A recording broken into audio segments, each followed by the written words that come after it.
Bismillahirrahmanirrahim. Assalamualaikum warahmatullahi wabarakatuh.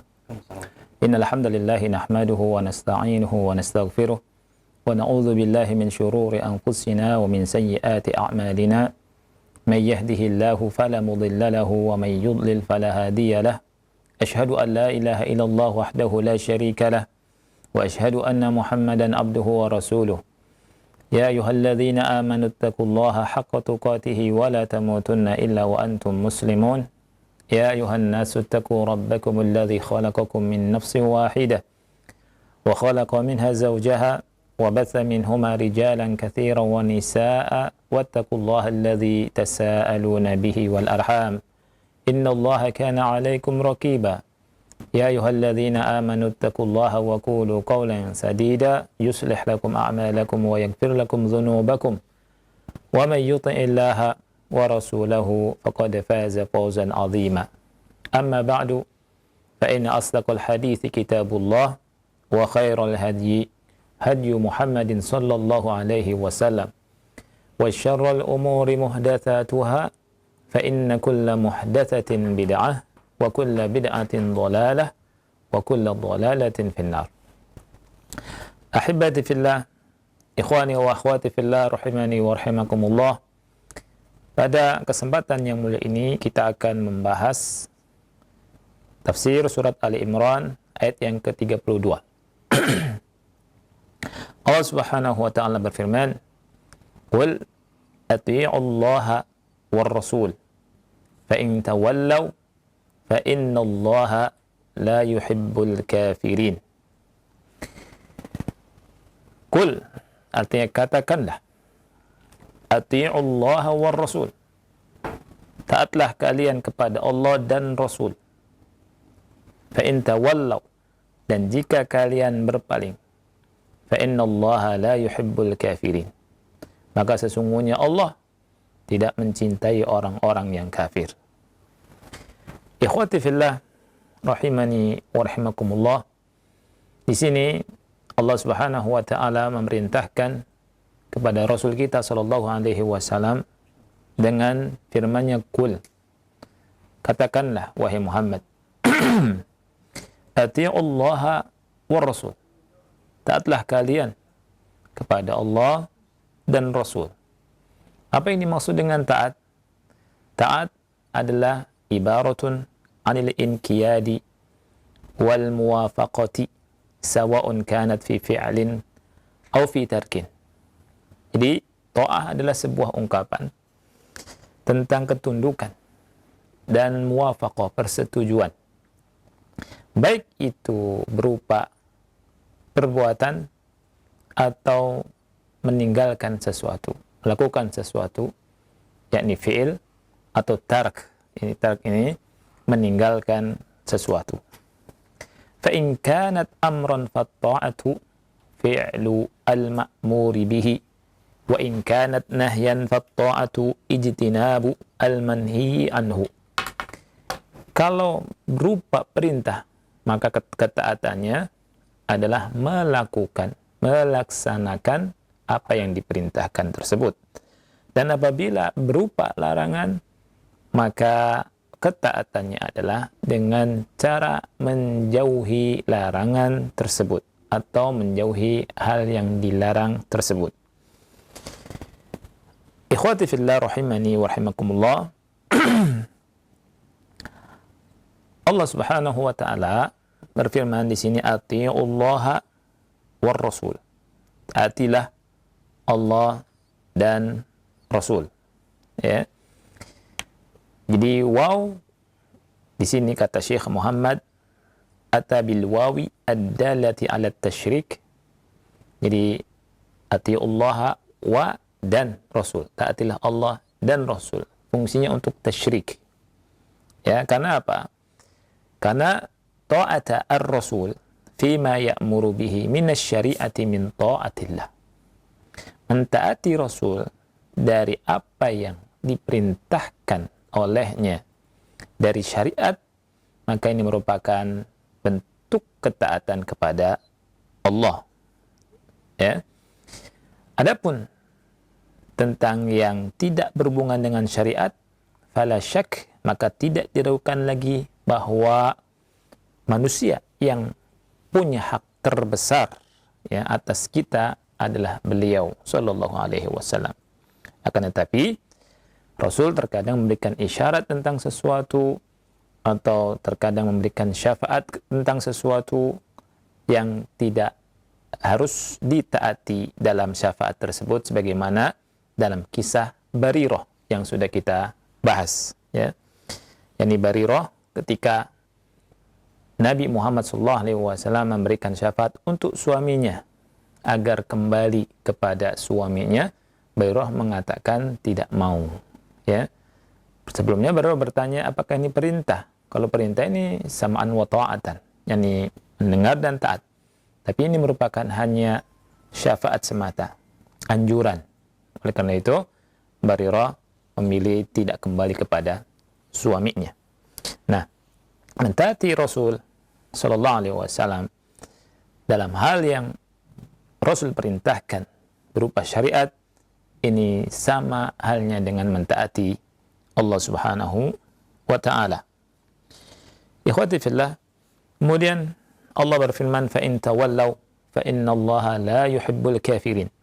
Apabila mereka berpaling, yakni tidak mentaati Allah, tidak tunduk kepada Allah Subhanahu wa taala dan Rasulnya, ini merupakan kekufuran. Ya, ini merupakan kekufuran. Walakinnahu qad yakunu mukhrijan minal Islam wa qad la yakunu mukhrijan minal Islam. Akan tetapi ya tidak dihukumi rata ya secara mutlak, bisa jadi mengeluarkan dari Islam, bisa jadi tidak mengeluarkan dari Islam ya.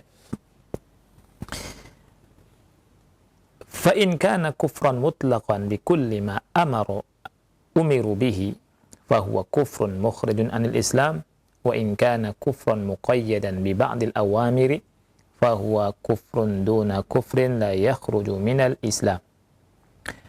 Apabila kekufurannya berupa kufur yang mutlak ya, mengkufuri secara mutlak seluruh apa yang diperintah, maka ini adalah kekufuran yang mengeluarkan dari Islam. Tetapi kalau muqayyad ya, terkait dengan sebagian perintah, maka ini kufur duna kufur, artinya tidak mengeluarkan dari Islam ya. Wal mizanu fi dzalika an-nusus, mizannya, timbangannya adalah nas. Fama dallatin nususu ala annahu kufrun kana tawalli anhu kufran mukhrijan anil millah. Timbangannya adalah nas.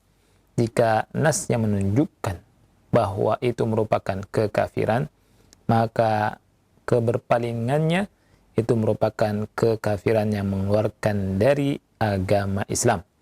Wa ma dallat an-nususu ala annahu ma'siyah fa huwa kufrun la yakhruju minal millah, la yukhruju minal millah. Apabila nas yang menunjukkan hanya sekedar maksiat di bawah kekufuran, maka itu kekufuran yang tidak mengeluarkan dari Islam. Ayat ini diakhiri dengan firman-Nya, fa innallaha la yuhibbul kafirin. Sesungguhnya Allah tak mencintai orang kafir. Di sini ikhwati fillah ya, Syekh menjelaskan tentang mahabbah. Yang pertama, kata beliau, fassara ba'dhum nafyal mahabbah bi anna al-ma'na la yuthibuhum. Sebagian mereka menafsirkan bahwa penafian mahabbah itu tidak memberikan pahala. Ini tentunya maknanya tidak benar. Ini merupakan tahrif. Yang benar adalah ya, was-shawab annahu la yuhibbuhum. Allah betul-betul tidak mencintai mereka. Wa huwa idza lam yuhibbahum lan yuthibahum. Dan Allah kalau tidak mencintai mereka, tentunya tidak akan memberikan pahala kepada mereka. Kemudian yang kedua, Syekh membahas tentang al-kafirin. Fa innallaha la yuhibbu al-kafirin. Jadi fa in tawallaw, kalau mereka berpaling, maka sesungguhnya Allah tidak mencintai orang-orang kafir. Nah, di sini ada masalah dalam usul tafsir, namanya izharun fi mahalli al-idmar. Izharun fi mahalli al-idmar, yakni meletakkan isim zahir di tempat isim dhamir. Sekali lagi, meletakkan isim zahir di tempat isim dhamir. Ya. Fa inna Allah la yuhibbu al-kafirin. Al-kafirin isim zahir. Yani tempatnya adalah isim dhamir. Ya. Yani maksudnya apa? Maksudnya tidak menyebutkan fa inna Allah la yuhibbuhum. Fa inna Allah la yuhibbuhum. Sesungguhnya Allah tidak mencintai mereka. Ini nih. Fa in tawallaw fa inna Allah la yuhibbul kafirin. Ya. Nah, biasanya dalam bahasa Arab, ya, untuk menyingkat sebuah kalam, ya, itu biasanya orang Arab atau siapapun kita ngomong, ya, untuk menyingkatnya dengan merubah al-kafirin yang jamak mudzakkar salim ini dengan dhamir hum. Fa in tawallaw fa inna Allah la yuhibbuhum. Tetapi Allah Subhanahu wa taala tidak menyebutkan hum, tapi Allah Subhanahu wa taala menggantinya dengan isim dhamir. Dengan isim zahir, dengan isim zahir. Ini dengan jamak mudzakkar salim di sini. Baik. Ada faedah, ada dua faedah. Ya. Faedah pertama dari sisi lafziyah dan faedah yang kedua dari sisi ma'nawiyah. Dari sisi lafziyah ini berhubungan dengan dari sisi sastra, ya, dari sisi lafaz, dari sisi lafaz. Dari sisi lafaz adalah fungsinya mura'atu al-fawasil, mura'atu al-fawasil. Ini dalam rangka memperhatikan fawasil. Fawasil ini awakhirul ayat, akhir-akhir dari ayat, ya, akhir dari ayat. Nah, ulama itu menyebutkan, ya, di antara ketinggian sastra, ya, yang ada dalam Al-Quran, ini fawasilnya sangat bagus, ya. Jadi Allah Subhanahu wa taala sangat memperhatikan akhir setiap ayat. Ya, kalau dalam nasrnya itu disebut dengan sajak. Kalau dalam syair itu ada namanya qafiyah. Akhir-akhir dari baitnya itu, ya, itu diperhatikan, ya, hurufnya sama gitu, ya. Nah, kalau dalam Al-Qur'an namanya fawasil.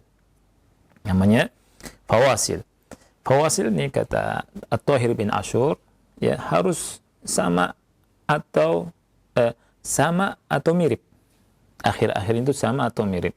Nah, di sini Allah Subhanahu wa taala, ya, tidak menyebutkan dhamir hum diganti dengan al-kafirin dalam rangka untuk memberikan fasil yang pas, yang sesuai, ya, yang sesuai. Jadi mura'at al-fawasil minal balaghah.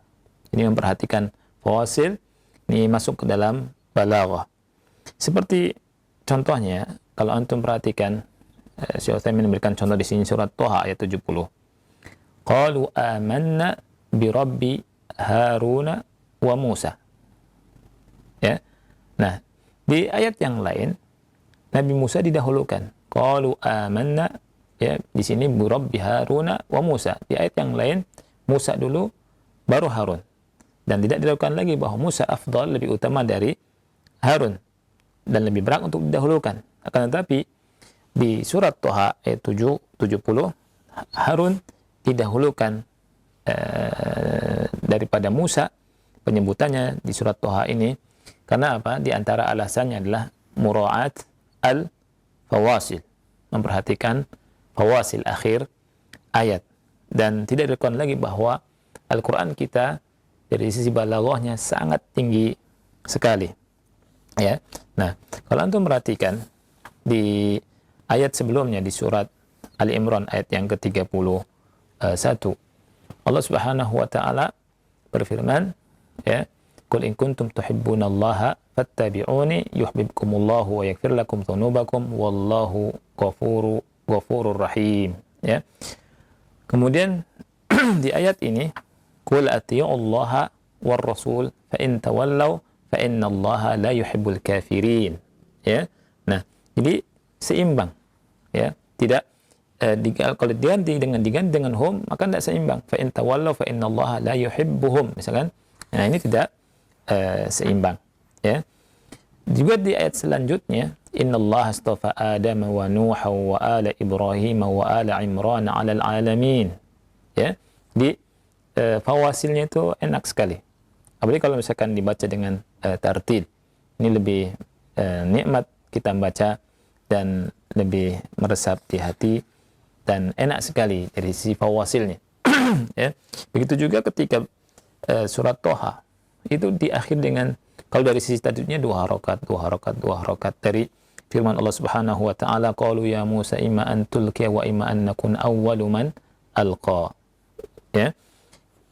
Wa imma an takuna awwala man alqa. Qala bal alqu fa idza hibaluhum wa isiyuhum yukhayyalu ilaihi min sihrim annaha tas'a. Terus 2 harakat sampai di ayat yang ke-70. Fa ulqiya as-saharatu sujada qalu amanna bi rabbi Haruna wa bi rabbi Musa bi rabbi Haruna wa Musa. Ya. Itu. Jadi dalam rangka untuk memperhatikan yang namanya fasilah. Nah, kita lanjutkan. Nah, dari sisi faedah yang kedua, faedah maknawiyahnya, Allah berfirman la yuhibbul kafirin, ya, tidak menyebutkan la yuhibbuhum, ya, tidak mencintai mereka, tapi Allah sebutkan Allah tidak mencintai orang-orang kafir. Di orang-orang kafirnya tidak diganti dengan diganti dengan hum, ya, tapi Allah menyebutkan innallaha la yuhibbu al-kafirin, ya. Ini ada 3 faedah dari sisi maknawi.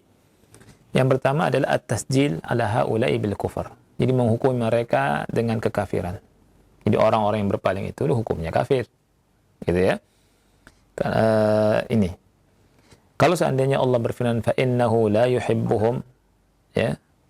Sesungguhnya Allah tidak mencintai mereka, ya, lam tahsul hadhil faedah annahum kufar. Ya, faedah ini tidak akan kita dapatkan. Ya. Faedah bahwasanya mereka itu kafir enggak kita dapatkan. Kemudian yang kedua, fungsinya adalah atau faedahnya adalah at-ta'mim. Ya, untuk memberikan makna yang umum. Ya.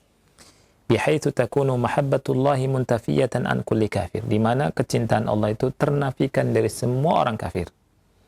Ya. Kalau seandainya dikatakan fa innallaha la yuhibbuhum lahtassa nafyul mahabbati bihaulai faqat. Maka penafian dari kecintaan itu khusus untuk mereka saja. Ya. Ini yang kedua. Yang ketiga, at-ta'lil, untuk memberikan keterangan illat, yakni untuk menyatakan sebab. Sebabnya apa Allah tidak mencintai mereka. Gitu ya. Wa dzalika li anna al-hukma idza ulliqa bi wasfin dalla ala illiyati dzalika al-wasf fihi. Fa idza qulta akrimil mujtahida ay lijtihadihi. Fadalla dzalika ala anna al-ijtihad wal illah. Ya, hal tersebut bahwa menghukumi hukum itu apabila dikaitkan dengan sebuah sifat, ya. Jadi hukum itu apabila dikaitkan dengan sebuah sifat, maka ilahnya, sebabnya adalah sifat itu. Ya, sifat itu yang memunculkan hukum tersebut. Apabila misalkan engkau mengatakan akrimul mujtahid, muliakanlah si mujtahid, muliakanlah orang yang rajin, orang yang sungguh-sungguh. Nah, ilatnya kenapa harus memuliakan? Karena kesungguhannya, ya, karena ilatnya kesungguhan. Nah, di sini kenapa Allah Subhanahu wa taala tidak mencintai mereka? Karena mereka adalah kafir. Ilatnya adalah karena mereka kafir. Nah, ini fawaid dari al-izhar fi mawdi' al-izmar, menyebutkan isim zahir di tempat isim dhamir. Di antara faedah dari ayat yang mulia ini, yang pertama adalah inayatullah subhanahu wa ta'ala bi ta'atihi wa ta'ati rasulih. Jadi perhatian Allah Subhanahu wa taala bitaati, untuk mentaatinya dan mentaati Rasul sallallahu alaihi wasallam. Li'anna al-ayah suddirat bikul, karena ayatnya dimulai dengan kul, dan Quran semuanya memerintahkan Rasul SAW untuk mengatakan demikian. Ini faedah yang pertama. Faedah yang kedua adalah wajibnya taat kepada Rasulullah SAW dengan dasar firman Allah Subhanahu wa taala war rasul. Dan ini terulang-ulang di banyak ayat. Ya. Jadi taat kepada Rasul itu merupakan kewajiban. Kemudian yang ketiga, ya, adalah ar-raddu ala man qala inna sunnata la yu'malu biha illa ma wafaqal Qur'an. Bantahan kepada orang yang berkata bahwa sunnah tidak diamalkan melainkan apabila sesuai dengan Al-Qur'an. Ya. Jadi sisi bantahannya, Allah Subhanahu wa taala berfirman di sini, "Qul atiullaha war rasul." Katakanlah, taatilah Allah dan Rasul. Ya. Wa minal ma'lum, kata Syekh Utsaimin, law qulna, kalau kita berkata, inna Rasul sallallahu alaihi wasallam la yuta'u illa fima amara Allah bihi, lam yakun lil amri bi ta'atihi faidah. Ya. Seandainya kita katakan bahwa Rasulullah SAW tidak ditaati kecuali dalam perkara yang Allah Subhanahu wa taala memerintahkan, ya, memerintahkannya untuk mentaatinya, maka tidak ada faedahnya perintah Allah untuk mentaati Rasulullah SAW dalam ayat ini. Karena apa? Lianna kulla man amara bima, lianna kulla man umira bima amara Allah bihi fa innahu muta'un la li amrihi walakin li amrillah. Ya. Karena setiap orang yang diperintah oleh Allah Subhanahu wa taala untuk mentaati, ya, mentaatinya, maka sesungguhnya, ya, yang ditaatinya adalah Allah Subhanahu wa taala, sedang mentaati perintah Allah. Ya. Jadi fa ta'atu amri Rasul ta'atun mustaqillah. Jadi mentaati perintah Rasul ini ketaatan yang berdiri sendiri. Ya. Ketaatan yang berdiri sendiri. Ala annana naqul innal ladzi yaqulu innahu la ya'malu bis sunnah illa ma innahu la yu'malu bis sunnati illa ma wafaqa al-Qur'an mutanaqid. Ya, bersama dengan hal itu kita katakan bahwa orang yang berkata sunnah tidak diamalkan kecuali yang sesuai dengan Quran, ini kontradiksi, bertolak belakang. Karena apa? Wajhuhu, ya, anna qawlahu, bahwa perkataannya illa ma wafaqal Quran yuraddu alaihi bi annahu laysa fi sunnati ma yukhaliful Quran. Ya, bantahannya adalah tidak ada, ya, laysa fi sunnah, tidak ada dalam sunnah yang menyelisihi Quran. Tidak ada sunnah yang menyelisihi Al-Quran. Lianna Al-Qur'ana amara bil amali bis sunnah. Karena Quran telah memerintahkan untuk mengamalkan sunnah. Fal amalu biha muwafiqatun lil Qur'ani wa laysa bi mukhalafah. Fal amalu biha muwafaqatun lil Qur'an wa laysa bi mukhalafah. Maka mengamalkan sunnah ini berarti berkesesuaian dengan Al-Quran dan tidak menyelisihi Al-Quran. Ya. Nah, kemudian saya berkata, sami'tu anna ba'dun nasi ankara ala man istadalla biqaulihi ta'ala wa ma atakumur rasul fakhudhuhu wa ma nahakum anhu fantahu. Inna hadha fi qismil fay wa hadha sahih, walakin idza kana yajibu alaina an naqbala ma qasamahu ar-rasul alaihi salatu wassalam fil fay wa an nantahi amma naha anhu, fama baluka bil umuri syar'iyyati faqabuluna lima ja'a bihi syar'an awla min qabulina bima qasamahu malan. Nah, saya berkata, aku mendengar sebagian manusia mengingkari, ya, orang yang mengambil dalil dengan firman Allah Subhanahu wa taala, wa ma atakumur rasulu fakhudhuhu wa ma nahakum anhu fantahu. Apa yang diperintah oleh Rasul ambil, dan apa yang dilarang oleh Rasul jangan dikerjakan. Nah, dia berkata bahwa ini adalah berbicara tentang pembagian fai. Fai ini ghanimah, ya, harta rampasan yang tidak melalui peperangan. Ya. Kemudian Syekh berkata, wa hadza sahih. Ini sahih. Ini betul, ya. Ayat ini berkenaan dengan itu. Tetapi apa?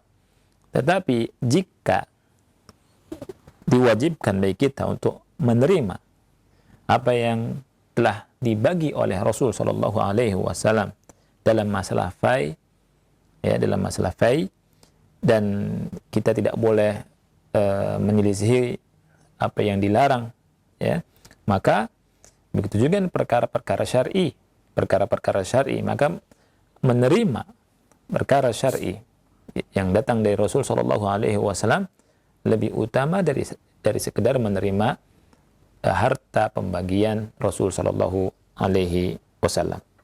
Nah, ini. Berikutnya faedah yang keempat adalah ayat ini menetapkan tentang risalah Nabi Muhammad Shallallahu Alaihi Wasallam. Kemudian yang kelima, yang terakhir adalah wajibnya taat, wujubut ta'ah, wajibnya taat, ya.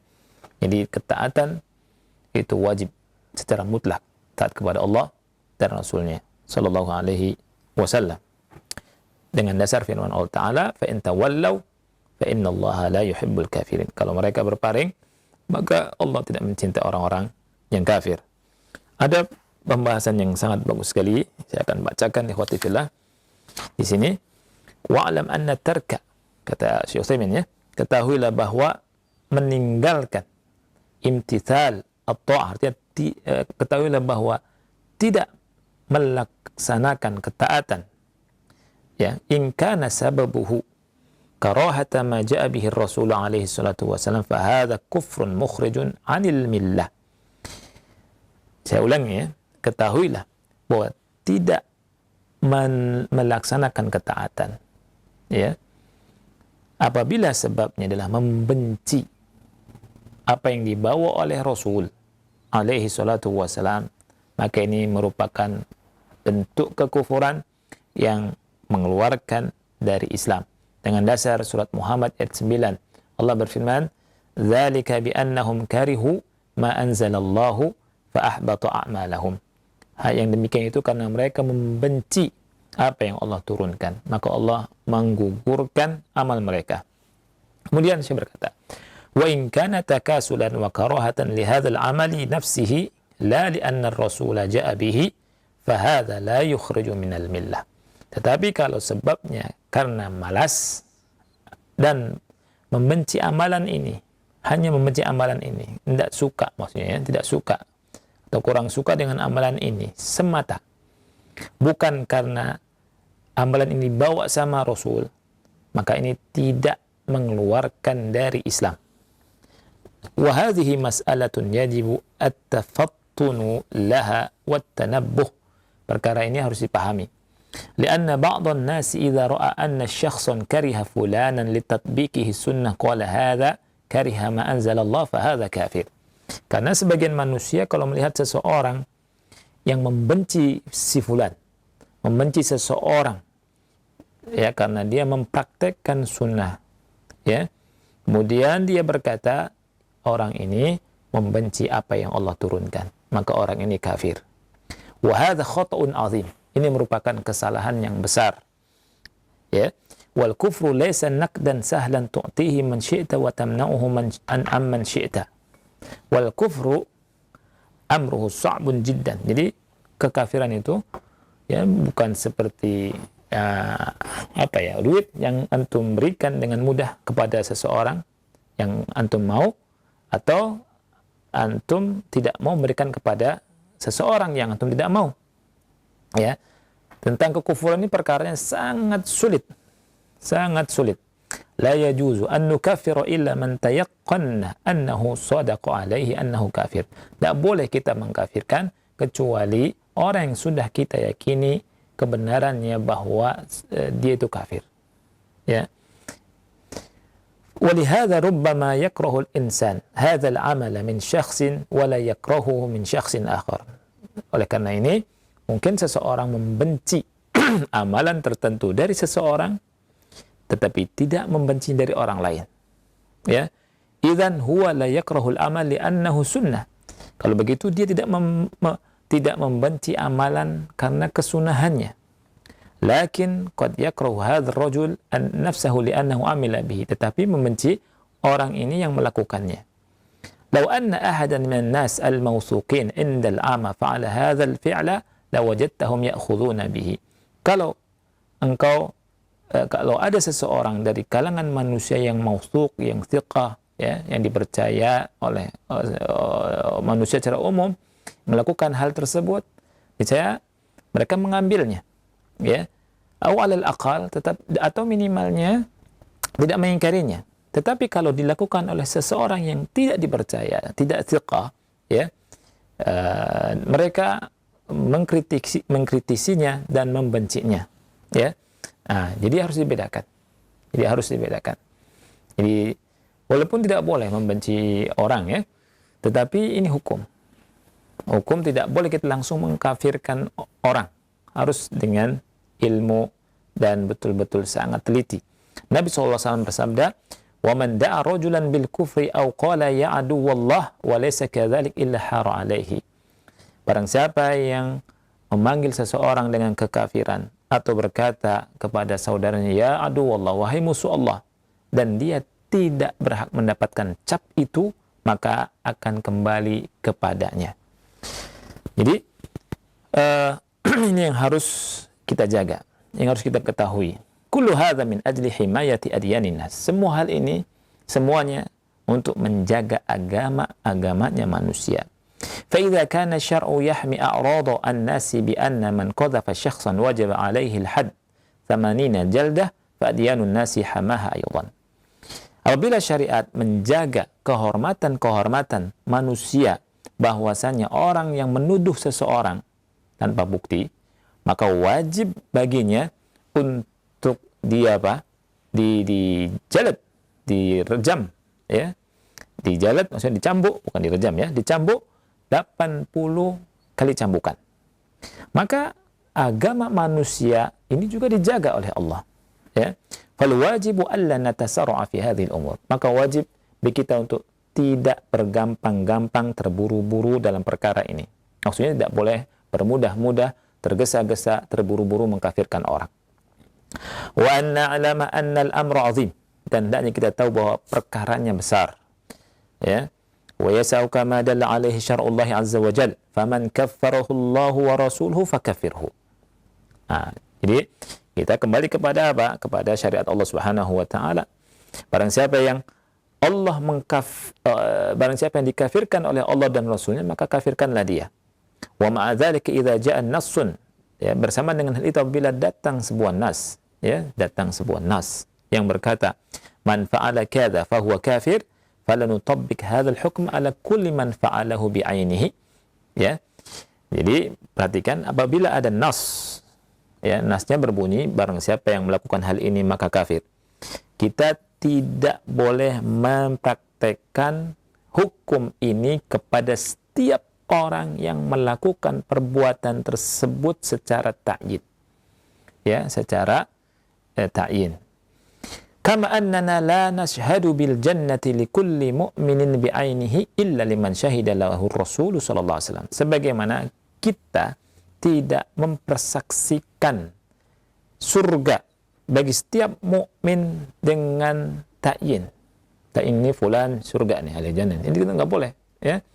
Ya, misalkan kita punya teman, oh ini Ahmad masuk surga nih, ahli jannah. Nggak boleh, ya. Kecuali kalau ada apa? Sudah dipersaksikan oleh Rasulullah SAW, baru boleh. Seperti misalkan para sahabat, Abu Bakar fil jannah, kata Rasul, Umar fil jannah, Utsman fil jannah, Ali fil jannah. Baru kita mengatakan Abu Bakar di surga, Umar di surga, Utsman di surga. Adapun yang tidak ada keterangan di Rasulullah SAW, seperti kita semua, ya, tidak ada yang menjamin masuk surga. Nggak boleh kita mentakyin, ya, menentukan, memastikan fulan ahli jannah.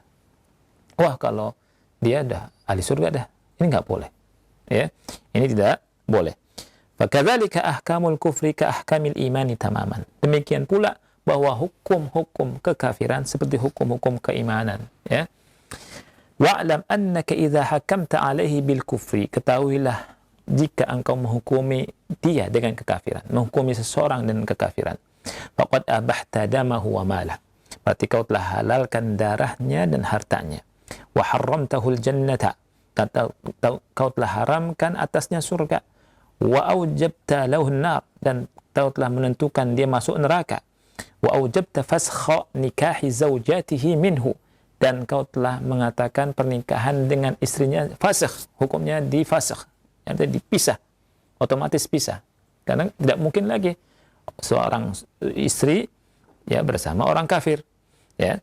Wa alla yarithahu ahadun min aqaribihi, tidak ada yang mewarisinya dari kerabatnya. Wa alla yusalla alaihi, dan tidak disolati. Wa alla yudfana ma'al muslimin, dan tidak dikubur bersama kaum muslimin. Fa ahkamul kufri laysat hayyinatan hatta takuna ala alsinati kulli ahad.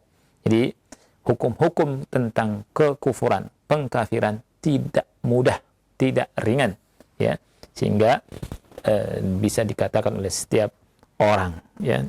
Nah, ini sebuah pelajaran penting buat kita, bahwa mengkufurkan atau mengkafirkan seseorang itu harus hati-hati, tidak asal-asalan, ya. Nah, sekarang ini banyak orang yang mudah mengkafirkan saudaranya, ya. Dengan majelis ini mudah-mudahan tersadarkan, dan mudah-mudahan kita lebih hati-hati daripada mudah-mudahan mengkafirkan. Lebih baik kita dakwahi orang itu agar betul-betul kembali ke sunnah, kembali ke Islam, dan mengamalkan Islam dan sunnah Rasul sallallahu alaihi wasallam. Wallahu a'lam bishawab. Ini saja barangkali yang bisa kita bahas, ya. Kita kembalikan ke Ahari. Nah, tafadhal akhi. Baik, Ustaz, barakallahu fiik, Ustaz. Barakallahu. Ikhwatul Islam, pemerhati roja dimanapun Anda berada, silahkan bagi Anda yang bertanya berkaitan dengan pembahasan yang telah disampaikan Ustaz di kesempatan pagi menjelang siang hari ini. Kami berikan kesempatan di sesi kedua. Kami bacakan terlebih dahulu pertanyaan dari hamba Allah di Kalimantan, Ustaz. Ustaz ingin bertanya, saya kan alhamdulillah sudah sholat 5 waktu, Ustaz. Sudah semenjak lama. Oleh seorang yang mengikuti aliran sufi, saya disindir-sindir, Ustaz. Katanya seperti ini, sholat itu tidak berguna kalau tidak tahu ilmu ma'rifat. Tidak tahu kapan sholawat diciptakan, sholawat diciptakan, dan tidak tahu ilmu rahasia. Dan saya tidak bisa berkata apa-apa mengenai perkataan dia itu.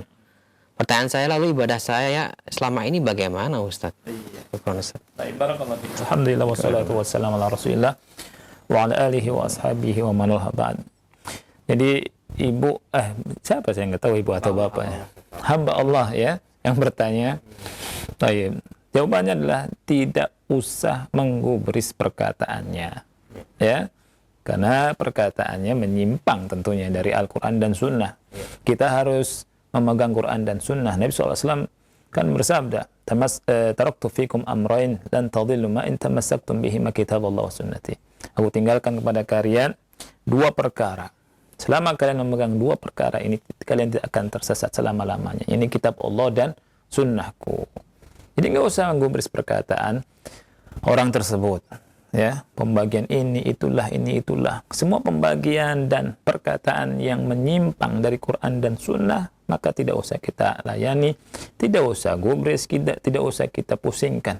Kita kembali kepada Quran dan Sunnah, kita amalkan Islam, ya, sesuai dengan apa yang Allah Subhanahu wa taala gariskan, firmankan dalam Al-Quran, dan sesuai apa yang dicontohkan oleh Nabi Muhammad SAW, fi'lan wa tarkan.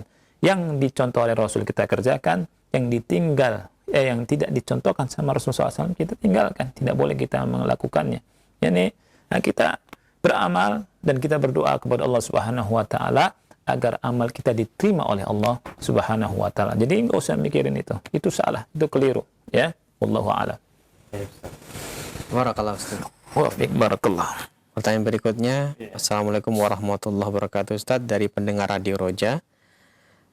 Bagaimana dengan orang yang dia menyatakan mencintai Allah dan Rasulnya, tetapi di sisi lain dia mencintai orang-orang terkenal atau selebritas dari orang kafir? Apakah masih dikatakan orang seperti ini mukmin, Ustaz? Jazakallah khairan. Nah, jadi almar'u ma'aman ahab, cinta itu, ya, harus hati-hati, di antara konsekuensi cinta ya, atau beriman kepada Allah, taat kepada Allah dan Rasulnya ya. Jadi kita harus perhatikan cinta kita ya. Jadi awthaqul islami, jadi tali Islam yang paling kuat itu kata Rasul, cinta karena Allah dan benci karena Allah ya. Jadi di sini anak akan kasih tahu saja bahwa hendaknya kita memperhatikan sebelum kita mencintai siapapun ya, kita lihat dia ya, apakah dia ini layak dicinta atau tidak gitu ya. Kalau misalkan kita mencinta seseorang karena dia ini Masya Allah ya, beriman, dia ini baik, dia ini suka bersedekah, suka nolong orang, kemudian akhlaknya Masya Allah bagus ya, dan sesuai sunnah Rasulullah SAW, maka bagus. Tapi kalau mencinta seseorang, siapa saja, entah artis kah atau apakah atau siapakah ya, karena ketenarannya saja, karena apa namanya, popularitas saja ya, karena terkenal dan seterusnya, ini tidak boleh ya. Artinya keimanan kita dipertanyakan ya. Jadi mencinta seseorang itu bagian daripada apa? Tali Islam ya. Tentunya kalau misalkan mencintai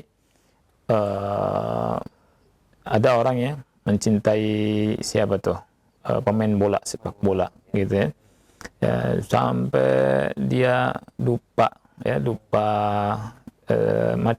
sholat, kemudian penampilannya juga disamakan dengan siapa yang dicintainya. Kalau kepalanya botak, ikut botak kan?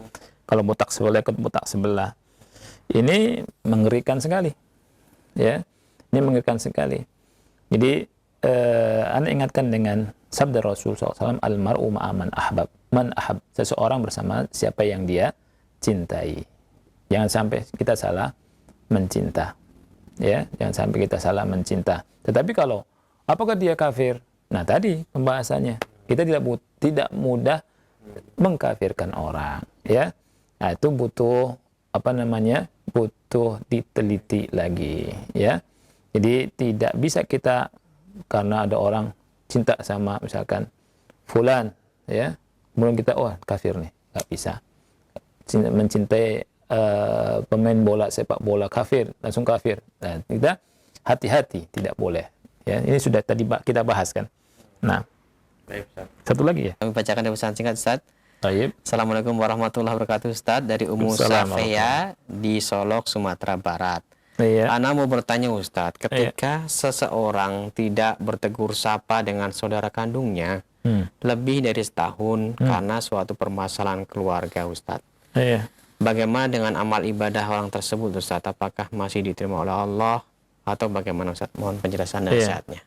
Baik. Nah, jadi kalau misalkan seseorang dia tidak tegur sapa dengan saudaranya, dengan kerabatnya ya, ini sebuah hal yang luar biasa ya, memprihatinkan sekali. Jadi hendaknya yang harus dipikirkan adalah bagaimana islah, bagaimana bersatu kembali ya. Jangan sampai jangan sampai antara keluarga yaitu pecah ya, atau putus tali silaturahim. Ini sangat ngeri sekali ya. Justru harus saling sambung silaturahim ya. Dengan secara umum saja, kalau misalkan bermusuhan dengan orang dengan teman ya, dengan tetangga lebih dari 3 hari, ini ancamannya besar ya. Apalagi dengan kerabat ini. Oleh karena itu ikhwati fillah, hendaknya ya, yang tadi yang bertanya ya, kalau misalkan kasusnya bukan sendiri ya, kasusnya orang lain, dikasih nasihat. Dalam Islam itu ada pahala besar. Nah, kalau misalkan kasusnya menimpa pada diri sendiri, bertobat pada Allah, kemudian segera melakukan islah dan segera menyambung hubungan tali silaturahim. Karena dalam menyambung hubungan tali silaturahim ada janji besar dari Rasulullah SAW. Tentunya apa yang disabdakan sama Rasulullah SAW adalah wahyu dari Allah.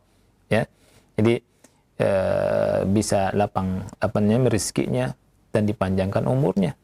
Ya, jadi kalau kita menyambung tali silaturahim dengan saudara kita, ya, umurnya dipanjang, kemudian rezeki dimudahkan sama Allah Subhanahu wa taala. Ini mau tidak kita mendapatkan itu? Tentunya kita semua mau, kan gitu. Maka pertama kali ya yang harus dipikirkan sebelum itu semua adalah apa? Segera kembali kepada islah, perbaikan, dan disatukan antara yang sedang berantem itu. Jangan sampai keluarga itu tidak ada sapa menyapa, kemudian bahkan sampai 1 tahun ini sudah karatan nih. Segera ya. Baik. Ya, saya kira ini saja barangkali yang bisa kita bahas di hari ini, mudah-mudahan manfaat ya. Dan saya akhiri, wassalamualaikum warahmatullahi wabarakatuh.